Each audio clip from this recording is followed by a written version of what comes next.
Look at Federalist 65, starting with Federalist 64. Here in 65 and 66, we'll be talking about the powers that have been invested in the Senate. Federalist 65 mainly focuses on impeachment, which is removing somebody from office. He says, Hamilton says that the best place to try somebody for impeachment would be the Senate. It's not the House of Representatives. That would not be good. As we have seen, the House has too many members, passions run high, so that's not going to be a good place. And he says the Supreme Court will also not be a good place.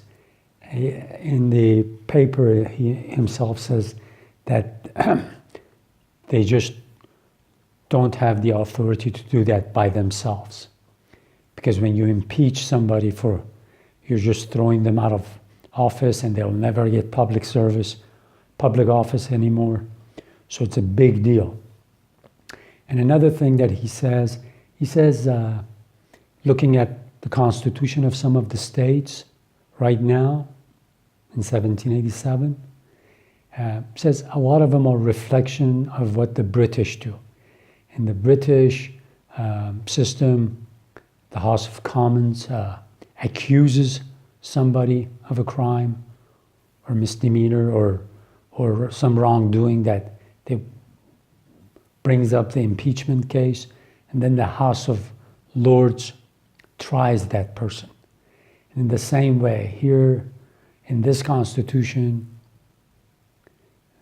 the House of Representatives indicts the person, accuses the person, and then the Senate is where the trial takes place. And according to one of the historians, this impeachment process had its origin in the medieval times. And it wasn't necessarily always for public office, but mostly for public office. So I'll just go ahead and start reading the paper here. It was written on March 7th, 1788 by Alexander Hamilton. The remaining powers which the plan of the convention allots to the Senate in a distinct capacity are comprised in their participation with the executive in the appointment to offices and in their judicial character as a court for the trial of impeachments. So the Senate, with the executive, the head of the executive branch, the president, the president nominates, let's say, federal judges, and the Senate gives advice and consent. The same thing with treaties. We saw that in the past Federalists, in the last one. So he says there are certain things that the Senate has the power to do in conjunction with the executive. As in business of appointments, the executive will be the principal agent. The provision relating to it will most properly be discussed in the examination of that department. So there are certain things about the executive branch that will be discussed in the next Federalist Papers. We will therefore conclude this head with a view of the judicial character of the Senate. So we'll focus on this paper in the impeachment trials, which the Senate almost becomes a judge. It's in that judicial character. A well-constituted court for the trial of impeachments is an object no more to be desired than difficult to be obtained, and a government wholly elective. The subjects of its jurisdiction are those offenses which proceed from the misconduct of public men, or in other words, from the abuse or violation of some public trust.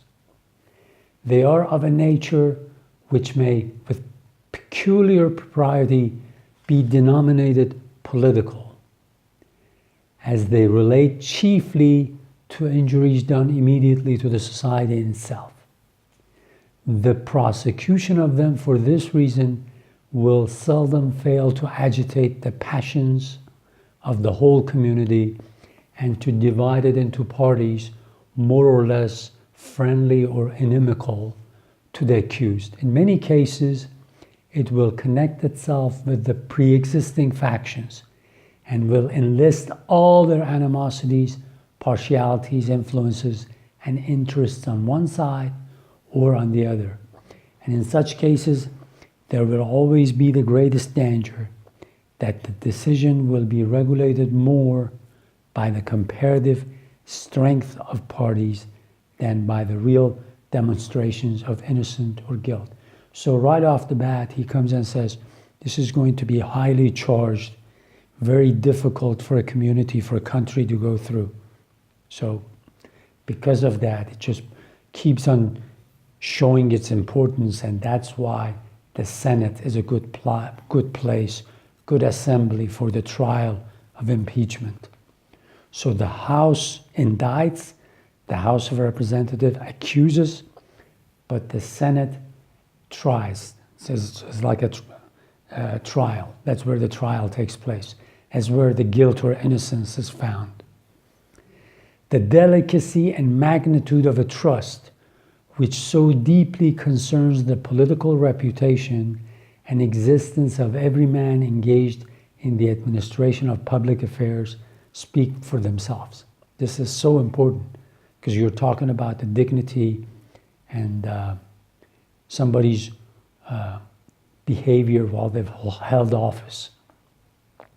The difficulty of placing it rightly in a government resting entirely on the basis of periodical elections will as readily be perceived when it is considered that the most conspicuous characters in it will, from that circumstance, be too often the leaders or the tools of most cunning or the most numerous faction, and on this account can hardly be expected to possess the requisite neutrality towards those whose conduct may be the subject of scrutiny.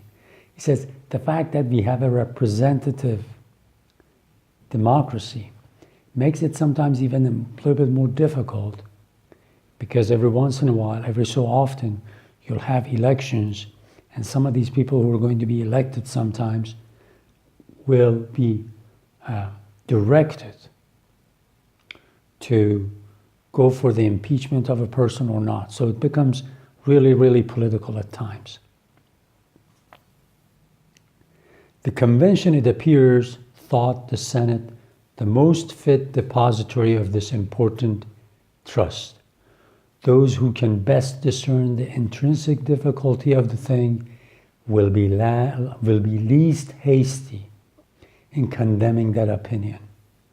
Anybody with common sense will appreciate what the Philadelphia Convention did, that they put this important task on the shoulders of the senators, and will be most inclined to allow due weight to the arguments which may be supposed to have produced it. What, it may be asked, is the true spirit of institution itself? Is it not designed as a method of national inquest into the conduct of public men?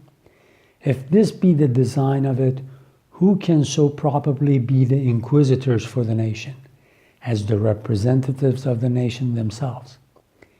It is not disputed that the power of obtaining the inquiry, or in other words, of preferring the impeachment, ought to be lodged in the hands of one branch of the legislative body. Will not the reason which indicate the propriety of this arrangement strongly plead for an admission of the other branch of that lobby to a share of that inquiry? The model from which the idea of this institution has been borrowed pointed out that course to the convention. In Great Britain, it is the province of the House of Commons to prefer impeachment, in other words, to accuse somebody of wrongdoing, to indict somebody, and in the House of Lords, and of the House of Lords, to decide upon it, to try it. Several of the state constitutions have followed the example. As well the latter as the former seem to have regarded the practice of impeachment as a bridle in the hands of the legislative body upon the executive servants of the government. Is not this the true light in which it ought to be regarded? So it is important that we give the trial for a case of impeachment to the Senate. And here pretty soon he's going to say that Supreme Court will not be up to the task for such an important thing. And of course the House of Representatives will not be the right place to do this. So I'll continue reading this, and I hope you remember that the reason I hold this book in my hand and read it, and I'm on the screen, is because I want to encourage you to read them, especially the first time, the second time. And another important thing is make sure you watch the lectures that I recommend to you. Read the books preferably, but I know that you can't have access to all the books. You won't have time, so at least listen to a lot of panel discussions and talks about the founding of the United States.